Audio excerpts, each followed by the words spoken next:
Epstein বিশ্ব মডেলদের বর্বর চেহারা উন্মুক্ত করে দিয়েছে।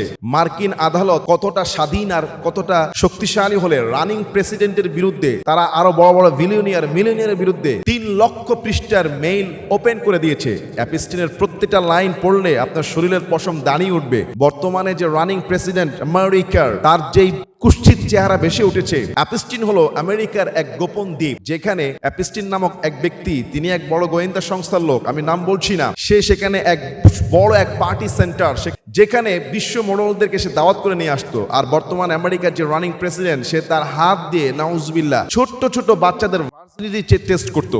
আর যেই শিশু বাচ্চাদের মেয়েদের বয়স ছিল মাত্র 3 বছর থেকে শুরু করে 9 বছরের ভিতরে, সেই প্রেসিডেন্ট নাকি রেট দিত কোন মেয়েটার রেট কেমন। এবং বড় বড় যে বিলিয়নিয়ার, সেখানে এলন মাস্ক যেত, সেখানে বিল গেটস যেত, তার শরীরে রোগ ঢুকে গিয়েছে, সেই তথ্য প্রচার হয়ে গিয়েছে। সেখানে গিয়েছে সেই স্টিফেন হকিংস, যে এক বিজ্ঞান, তার শরীর চলনা আধা হয়ে গেছিল, সেখানে চলে যেত ফুর্তি করতে। আর সে সমস্ত রাজনীতিবিদ এবং মিলিয়নিয়ারদের রোমের ভিতরে এই ছোট্ট মেয়েদেরকে পাঠিয়ে দেওয়া হতো। আস্তাগফিরুল্লাহ, শুধু তারা ফুর্তি করে ক্ষান্ত হতো না, এই মানুষের বাচ্চা মেয়েদের দিয়ে তারা ডিনার করতো, তারা পার্টি করতো। আপনি চিন্তা করেন, তাদের নারী বুড়ি অন্ত্রতন্ত্র ছিঁড়ে সেখান থেকে পায়খানা বের করে খেত। আমি আশ্চর্য হয়ে যাচ্ছি, যারা আজকে আমাদেরকে সভ্যতা শিখায়, যারা আমাদেরকে শিখায় যে বাল্য বিবাহ দেওয়া যাবে না 16 বছরের আগে, 18 বছরের আগে, যারা আমাদেরকে সভ্যতা শিখায়, তারা 8, 9, আপনার 6, 5, 3, 4 বছর, 2 বছর বাচ্চাদেরকে নিয়ে তারা সেখানে কুৎসিত আনন্দে মেতে উঠতো। শোনা যাচ্ছে পার্শ্ববর্তী প্রতিবেশী রাষ্ট্র, সে তার নাম নিচ্ছি না, সে ওই দেশে মুসলমানরা গরুর গোশত কেন খায় এটা নিয়ে এসে সেখানে মানুষকে মেরে ফেলে। আর সে নিজে সেই অ্যাপস্টিন সেই ফুর্তিকারে গিয়েছে। শুধু তাই না, আমেরিকার প্রেসিডেন্টকে খুশি করার জন্য সেই শয়তানটা নাকি নেচেছিল, সেই মেলে আসছে। শুধু তাই না, বাংলাদেশের সাবেক প্রধানমন্ত্রীর নামও নাকি পাওয়া যাচ্ছে। এবং বর্তমান আমাদের দেশে একজন নেতার খবর পাওয়া যাচ্ছে, যিনি নাকি ডোনেট করেছে অ্যাপস্টিনে। দেখেন, অ্যাপস্টিন বিশ্ব মডেলদের চেহারা উন্মুক্ত করে দিয়েছে। আর এই শিশুগুলোকে নেওয়া হয়েছে নাকি তুরস্ক থেকে, কোনো এক আপনার ভূমিকম্পের সময় অথবা বিভিন্ন সময় শিশুগুলোকে পাচার করা হয়েছে $200 বিলিয়ন দিয়ে। আর এই শিশুগুলো হলো বিভিন্ন মুসলিম দেশে যে যুদ্ধ বিগ্রহতে, সেসব দেশে যে শরণার্থী যারা তুরস্কের মধ্যে আশ্রয় নিয়েছিল, এই শিশুদেরকে বা বিভিন্নভাবে, আমার মনে হয় এই শিশুগুলো মুসলিম, এগুলি ওনারা মাজলুম, বিভিন্ন দেশ থেকে তারা নিয়ে গিয়েছে। আপনি দেখেন, আজকে তারা আমাদেরকে সভ্যতা শিখায়, আপনার নারীদের মর্যাদা শিখায়। ইসলাম নারীদের মর্যাদা কত হাজার গুণ দিয়েছে। বাংলাদেশের সুশীল যে নারীবাদীরা কিছুই হলে রাস্তায় নেমে যাও, তোমরা কেন আজকে রাস্তায় নামছো না ওই বাবাদের বিরুদ্ধে? পৃথিবীর সবচেয়ে বড় সন্ত্রাসী গডফাদারদের সেই অপকর্ম পৃথিবীতে সামান্য উন্মুক্ত হয়েছে।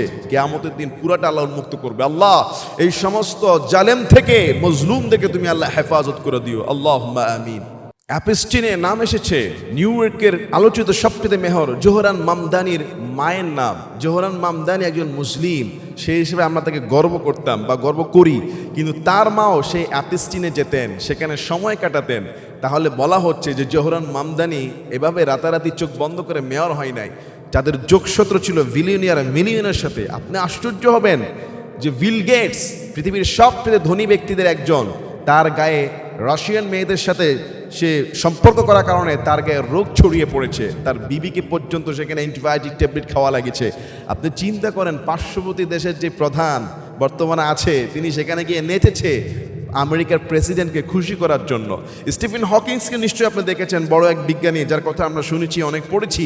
হুইল চেয়ারে বসলেও তাকে অর্ধেক আধা হাত দেখা যায়। এই লোকও সেই দ্বীপে চলে যেত ফুর্তি করার জন্য। আপনি আশ্চর্য হবেন, তারা ফুর্তি করেই ক্ষান্ত হতো না, তারা ছোট্ট ছোট্ট বাচ্চাদের মাংস খেয়ে ফেলতো পার্টি করার জন্য।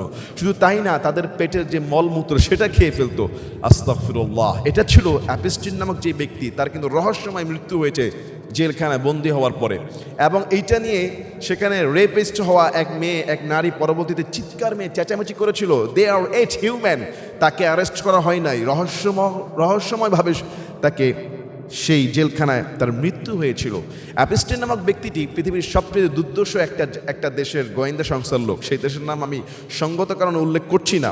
এবং সেই অ্যাপস্টিনও তারও রহস্যময় মৃত্যু হয়েছে। তারা সেই দ্বীপের মধ্যে সেই পার্টি করে বিশ্বের বাঘা নেতাগুলোকে তারা ব্ল্যাকমেল করে ফেলতো এবং তাদেরকে ইউজ করে আজকে পৃথিবীর যতগুলো যুদ্ধ বিদ্রোহ যে দেশগুলো দেখছেন মুসলিম কান্ট্রি, এগুলোকে তারা ম্যাচাকার করে দিয়েছে। শুধু তাই না, এই ছোটো ছোটো বাচ্চাদেরকে তারা এইসব মুসলিম দেশ থেকেই পাচার করেছে। তার মধ্যে একটি নাম উঠে এসেছে তুর্কি। এবং আশ্চর্য হলাম যে আপনার দুবাইয়ের একজন ব্যবসায়ী, মহিলা ব্যবসায়ী, তিনি অ্যাপস্টিনকে কাবার গিলাপ দিয়েছেন। তবে এখানে খারাপ কোনো ইঙ্গিত পাওয়া যায় নাই। মেইলে যেটা এসেছে বিজনেস পারপাসে তিনি কাবার গিলাপ দিয়েছে। আল্লাহ, আপনি জানেন যে বর্তমান যে আমেরিকার প্রেসিডেন্ট, তিনি তার মেয়ের সামনে ইভাঙ্কা এবং তার জুনিয়র যে ছেলে, তার সামনে ছোট ছোট মেয়েদেরকে রেটিং দিত।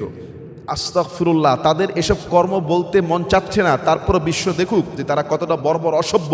নিজের হাত দিয়ে মেয়েদের গোপনাঙ্গে হাত দিয়ে ভার্জিনিটি টেস্ট করতো ছোট ছোট মাসুম বাচ্চাদেরকে, এবং তাদেরকে রেটিং দিত, কে কত রেট পাবে, কত মার্ক পাবে, সেই অনুযায়ী তারা তাদেরকে সেখানে নিলামে তুলতো। কতটা বিভৎস! এদের চেহারার মধ্যে কি আপনি শয়তানের সেই ছাপ দেখতে পারেন?